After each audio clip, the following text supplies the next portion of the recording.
Ruler School is brought to you by Happy Little Hug Factory and these amazing patrons. Extra special thank you to guest lecturer patrons Brody Harris and Lance Albertson. Thank you for your support. Enjoy the video. Hey guys, what's going on? It's Paul and I'm bringing you a tournament report today for ARG Atlantic City in New Jersey. So first of all, I just want to say right away, we've made a couple changes to the formatting of the video. Just let us know down below what is easier. We're trying to make this formatting the best we possibly can. And the best way to do that is to let me know down in the comments section. I mean, of course, be constructive, but for the most part, we're just looking to how to serve you the best. And that's ultimately what I'm most interested in. ARG Atlantic City happened this past weekend. There are only about 25 people in that tournament, but you're going to be surprised about how much I actually have to say about this tournament and actually how much I think it's going to impact going into GP Collinsville this next weekend. But without further ado, let's get into the ruler breakdown. So, like I said, ARG Atlantic City had about 25 people in it. There were 8 Scheherazade, 3 Faurer, 3 Lumia, 2 Ayu, 2 Gil, 2 Keurig, 2 Time Spinning Witch, an Imel, Shayla, and a 0 deck.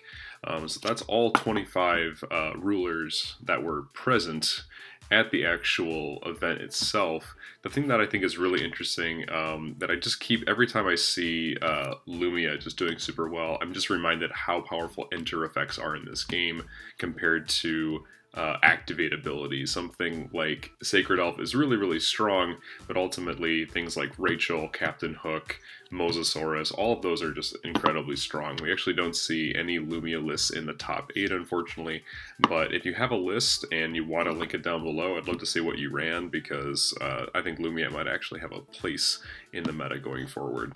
So now we can move into the top 8 deck lists. I'm actually not going to give you all 8 deck lists right away. We've gotten some feedback that the gacha logs are really difficult to see, but if you guys are interested in seeing all of the deck lists, they're going to be down below in the description. And if you forget, there's also a reminder at the end of this slideshow, just so you guys definitely have access to all of those lists. Because we want you to make sure that you understand what you're getting into when you go into GP Collinsville. So what we're going to be doing here is we're going to be doing, first of all, we weren't really sure of the top 8 like seeding. So we know who were in the top 8, but we don't know exactly who got what place, or like what was in, who was in like what place and whatever. Aaron Miles did end up winning the event, but we're just going to try and give you the highlights, and again, deck lists are in the description. So Scheherazade ended up winning this event. Aaron Miles placed first. At least from what he was saying on Facebook, he won the whole tournament.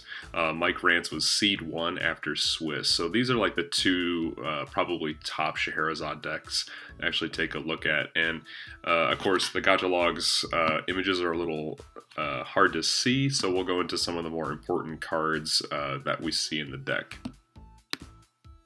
So the thing that I think is really interesting is, of course, we have more doll support. So we had the Lost Audience from this past set, Winds of the Ominous Moon. But before that, we see things like Scheherazade's Marionette, or even Doll Audience, which were 2-drop dolls that were not played before the ban list, mostly because they were a little bit too slow. But because these exist, they also lost a True Blade, so it was kind of difficult to play these cards, but now the True Blade's gone. Marionette, Last Audience, and Sacred Elf are a little bit easier to play, and they're actually really decent resonators when they can actually stick on the field and do what you want them to do. With that being said, Scheherazade can now go wider, and if you put on a couple puppet makers and have a number of different marionettes and doll audiences and Last Audience and Patrol Doll, like, the deck actually can do some pretty aggressive things even now, but it's something that has to build over time, as opposed to throwing out an Eva on turn 2 and having her do massive damage. With that being said, Sacred Elf, the Last Audience, a number of different 1-drops has facilitated the need of Black Tears for some folks in their extra deck right away. So with that being said, you can get rid of Sacred Elf, Last Audience with just 1 card, and you have to take into account the skill that has to be implemented in playing this card, because if you play it at the wrong time, your opponent can just bounce back. So you're definitely going to want to try and use this to get as much advantage as you possibly can. In addition to that, we see things like Ray the Black Owl, who flips into 0 on your main phase. This can be brought in by a Seed of Rebirth, which is an extra deck card that you can... we've discussed these in previous videos, of course, but it's the story chant that if you play it, you get a 1 cost and a 2 cost Resonator from your graveyard back onto the field. Some decks are playing Tama for that reason.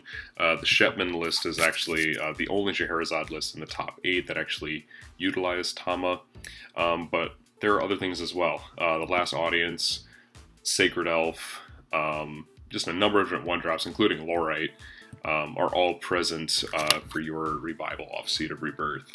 In addition to that, we saw a lot of decks playing Hand Disruption, including Glint of Insight, Thought Control, and mostly this is, I think, just for, we can see the inclusion of these as being indicative of Scheherazade mirrors being the main concern. Not so much Keurig, although I think if you were to run into the Keurig matchup, the Hand Disruption would actually be in your favor, because you're able to call out their next play.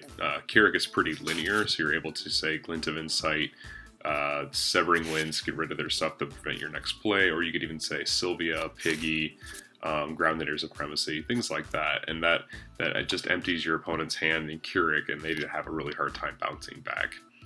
But that being said, this is all the different stuff that we're seeing in these Scheherazade lists going forward. There were definitely a lot. There were 6 in the top 8. Most of those are going to be, actually all of those are going to be down in the description below. So make sure you check those out, and we'll just continue on here looking at the Faurer list that made the top 8.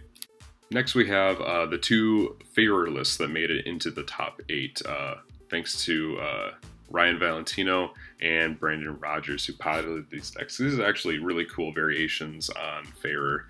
I think these deck lists in particular just sort of illustrate that white, green, and black are the 3 most powerful colors in the game. With green being the absolute best color, but definitely white and black being like really good supporting colors because of things like Soul Stealing Altar, as well as Resuscitating Will. Not to mention Miscalculation for the aggro matchup. Now, of course, you can't see some of these cards that well, so we're going to move into the prime cards that I think are most important in this deck. So, of course, I mentioned Life-Stealing Altar and Soul Returning Altar. So Life-Stealing Altar, when you J-activate it, inverts. But before that, if you lose a Resonator, you can just pay 1 colorless, and you draw a card off of that. So there's some utility for the front side. If you get this later in the game, it's kind of useful to have, just to play if you even really want to. It's there, but really you want to play like 1 or 2 of these so you can invert it into Soul Returning Altar, which allows you to ramp a stone upon J-activation, which is always really great because you're already using a bunch of stones to J-activate. You're losing out on a stone that turn. But in addition to that, in a Faurer list, you're probably playing elf tokens, which are just these, little creatures that are 1/1s but aren't that great. But you can just fuel Soul Returning Altar with those tokens, and then you're doing -4/-4 to something on the board, and that's incredibly strong. You just have all this access to just removal in an addition. Definitely my team and I have noticed that additions are getting stronger with this cluster, which I think is kind of nice because honestly, like, Resonators are great and Chants are great, but we definitely want to see more love for these additions, and I think these are great additions to see in the game. In addition to that, Faurer has access to Flying Cloud like he always has, and this deck is really the only deck that could have really made use of Flying Cloud. Sun Wukong didn't really even see a lot of play. But the fact that you just get to play this edition and your Wind Jade your Wind Jade Ruler just gains +2/+2 and flying for it just being on the field is pretty great. But when you combine that with Resuscitating Will, being able to recover that Jade Ruler and swinging in multiple times, Faurer can become a 2200 relatively easy. So you're able to just swing in and for 1 will just end the game. So Faurer definitely has some options. It's definitely more mid-rangey. It's definitely not red-green, which is what I was really anticipating seeing at this event, and potentially at Collinsville as well. So this is interesting to see. This is where Faurer is kind of going into this sort of junk-style mid-range, sort of win out of nowhere with Resuscitating Will. And it's cool to see that this card is actually getting play.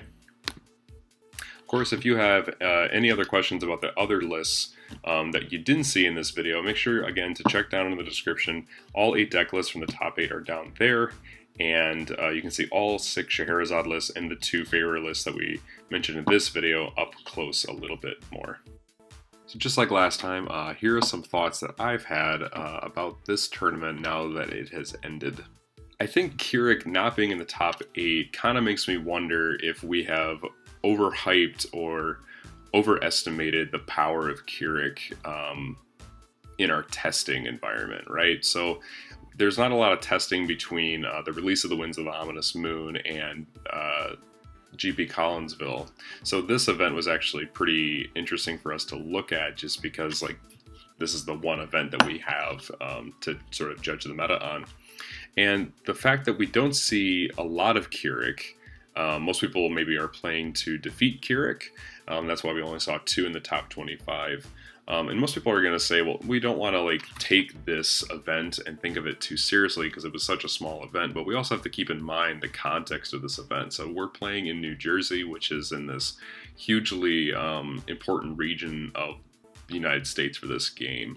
So folks like Aaron Miles and Mike Rance actually made the trip to make this happen. I'm not even sure how close they are to this, to the venue, or like where this event actually took place, but the New England area is pretty huge. I mean, we're in Michigan, and Michigan's pretty huge too, but like that region is something to be said, that there's a lot of competitive players in that arena.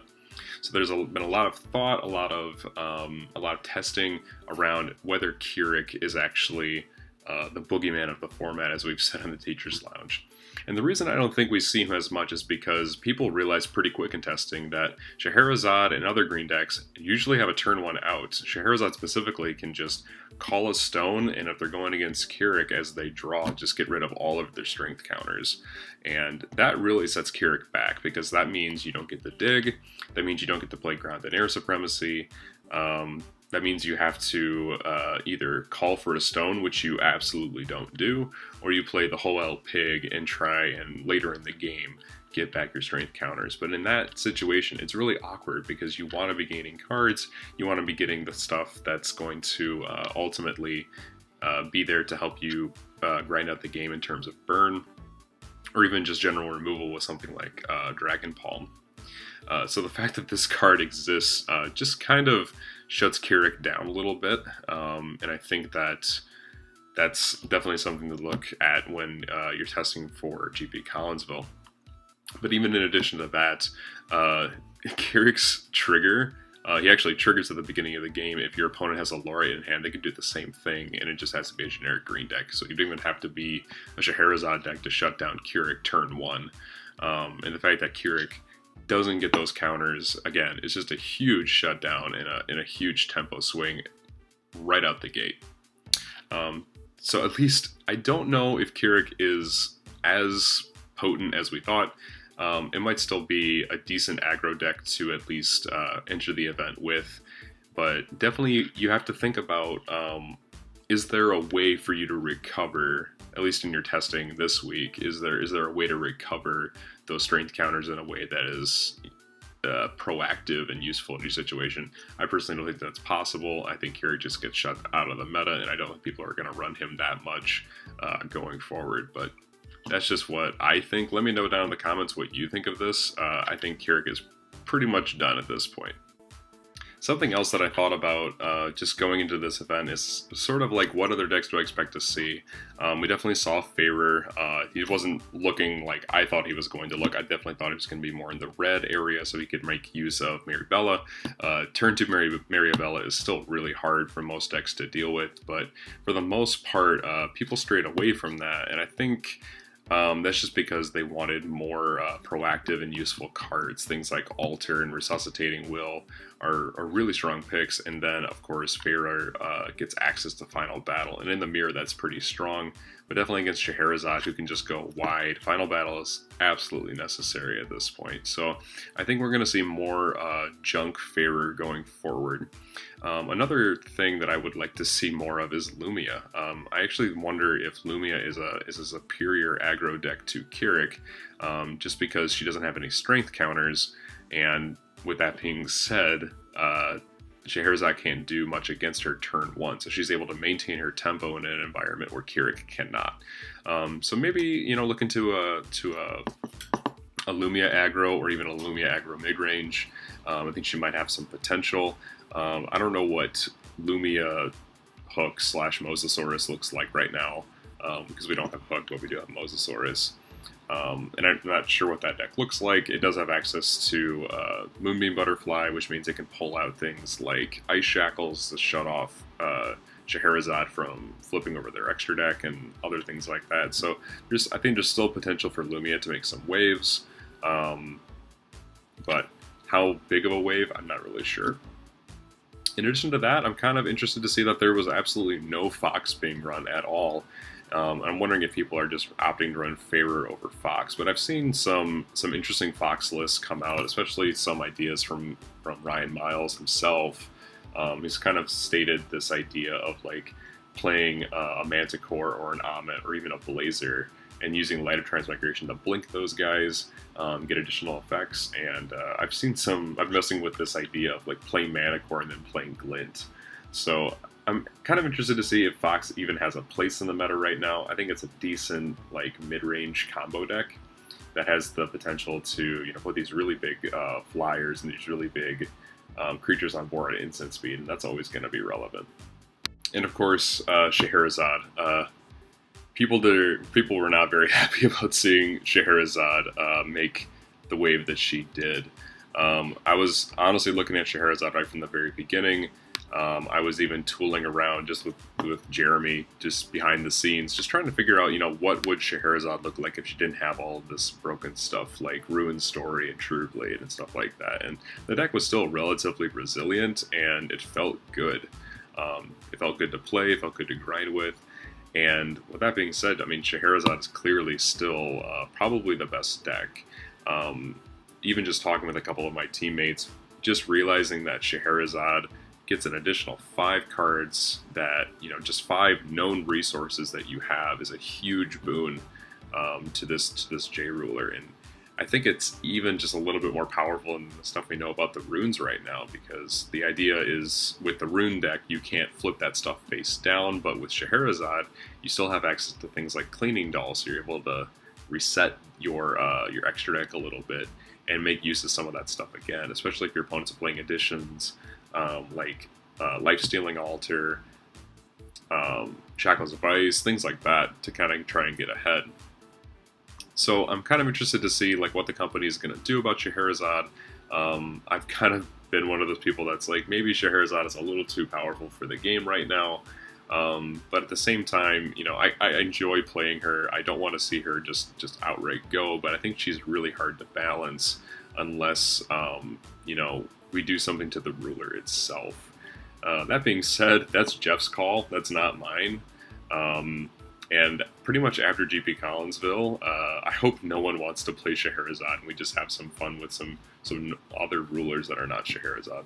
But that's just the locals level thing. I'm probably never going to play anything top tier after GP Collinsville, but who knows? We'll have to see how the event goes, and we'll have to see like what the company does and steps in maybe to do something with this. With that being said, guys, what surprised you most about the ARG in Atlantic City? I think for me, it was just seeing that Faurer evolved into this entirely new variation of Faurer, and I'm kind of glad to see that he's back a little bit, but he's not super dominant. Of course, I'm a little disappointed that Scheherazade is running rampant again, but I do think that she is beatable.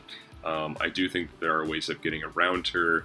And I do think that we just need to keep brewing and keep testing to see what we can do against Scheherazade herself. But of course, I would love to hear your opinions down in the comments below, and I'll probably be down there at some point just interacting with you guys. In general, I hope to see you at GP Collinsville. I'll be there along with a bunch of guys from Team Memoria, and of course Jeremy Franklin will be streaming the event. So we'd love to see you guys, chat with you, say hey, and I guess until next time, guys, this has been Paul. See you around.